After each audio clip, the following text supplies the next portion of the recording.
Hi there, Lloyd Machedo, speaking to you from LloydMachedo.com. Who is Lloyd Machedo and Think Personal Branding?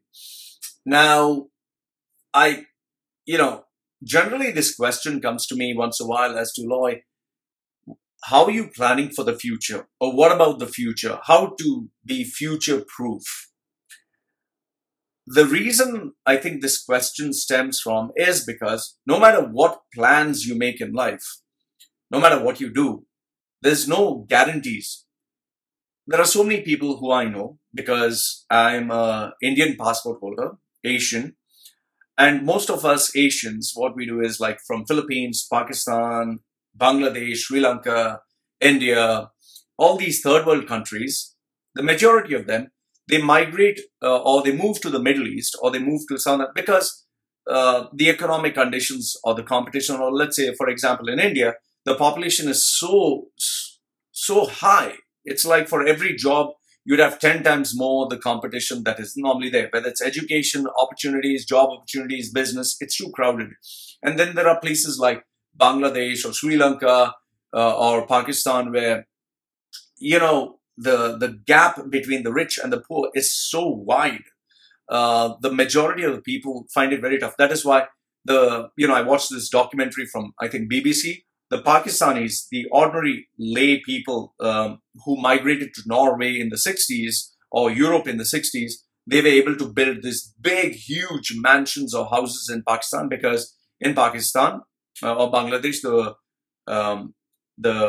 property or the raw materials or the labor costs were so low through the exchange that they were able to earn, even as simple as just being a driver or helper or whatever odd jobs, they were able to, have the exchange, kind of benefit them. So a driver in Pakistan, and if you compare the same Pakistani as a driver in Europe, he would earn like 20 times more. So the question begets as to, okay, how can I be future proof? Now, if you want to keep your future secure, if you want to ensure that your future is taken care of, I would say you need to constantly be, taking risks. You have to constantly grow. You have to constantly learn. Like, why is it that I purchased all these books? It's not just to get the high of learning or, to brag about I read one book per day or I read 3,000 books. No, reading a book it's like watching a YouTube or listening to a podcast. It doesn't do anything other than just give you knowledge. For a person who has a PhD or, who has read 200 books, doesn't mean that he's going to be rich. If that was the case, everyone would be memorizing books and reading books and, you'd become rich automatically. Most of the people that I know who are very successful and very rich, they hardly read any books. They don't want to read any books. They prefer to work practically. So if you want to be future proof, number one is you need to constantly take risks. By taking risks is like, for example, in my case, my brand, I was good at public speaking, but then I experimented and tried to figure out how can I earn more money than public speaking. Then I went into emceeing and anchoring shows. I went into DJing that paid even more money.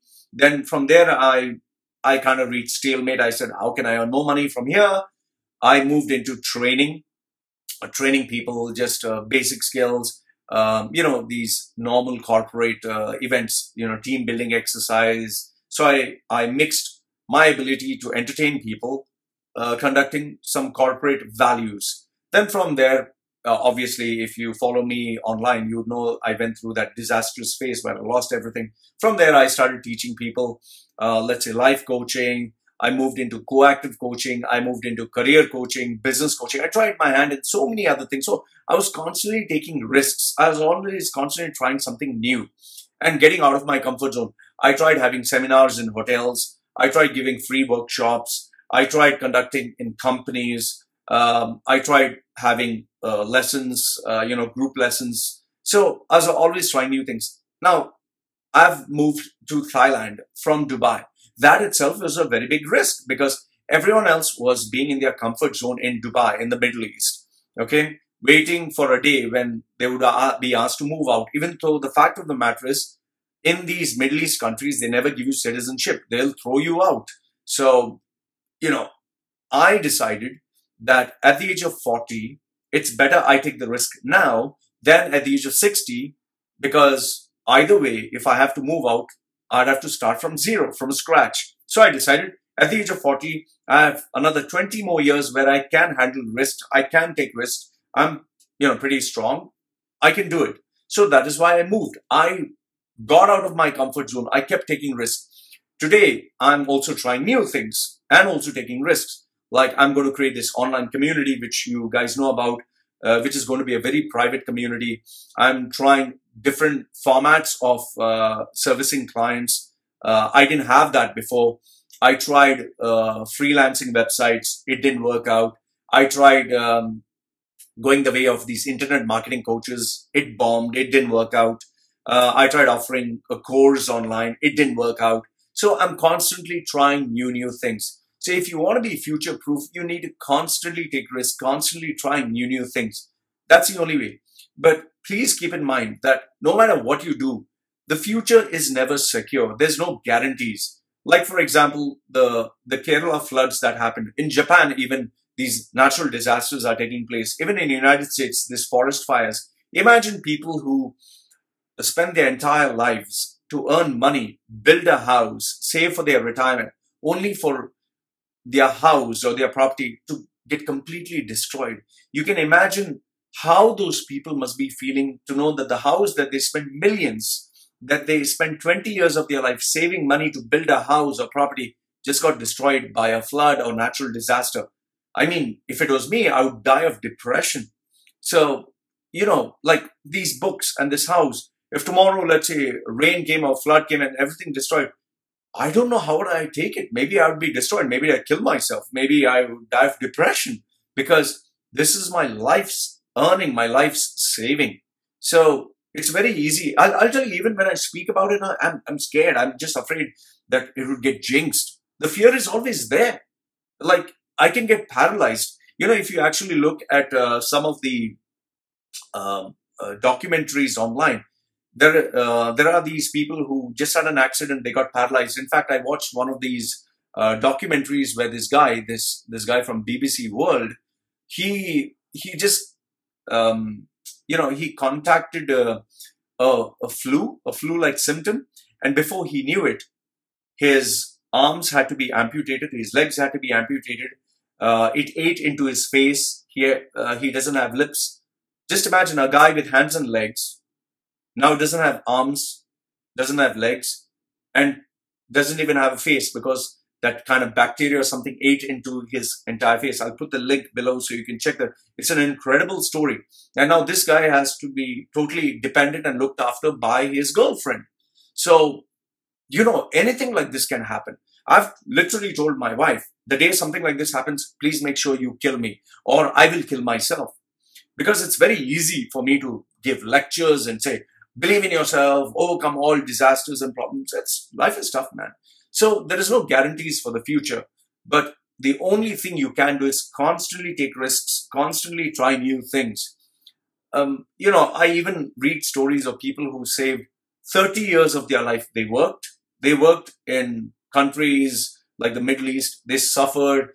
They didn't treat themselves to good food, a good life. They were just saving, building a house, waiting for their retirement, only to reach the airport when they were leaving and they died of heart attack. There are people whose kidneys failed. There are people who met with an accident and, their retirement life was destroyed. So I want you to keep in mind that if you are too sure about the future, it may not go as per plan. Don't assume that everything is secure for the future. Like what has happened with the property or the mortgage crisis, how corporations cheated people of their life savings, how even this in Canada, all these retired people for this, I think it was Target, all their savings, their retirement that they were guaranteed to be paid retirement benefits for the rest of their life. These multinational companies, they close down. Now, who's going to pay them? So I've seen this time in and time again. So please don't be too sure about your future. And if you want to remain future-proof, you always need to keep taking risks, spread your risks wide, have multiple investments, and just remember that anything can happen at any point of time. Just like you, even I go through these fears, whether health, whether an accident, whether a financial disaster, anything. So there's no guarantees, there's no assurance. You can be top of the world, a great celebrity, great film actor, great businessman, and tomorrow everything can just just vanish in a blink of an eye. So I would say that never be too secure about the future. There is nobody who's too secure about the future, no matter what they say, because you just don't know. You walk out of the door, you don't know what's going to happen next. So Lloyd from LloydMachedo.com, who's Lloyd Machedo and Think Personal Branding, sharing with you his thoughts about being future-proof or in terms of the future. Let me know what you think in the comment section below. I absolutely read it. Like the video, thumbs up. Don't like it, thumbs down. This is me signing off for now. Take care.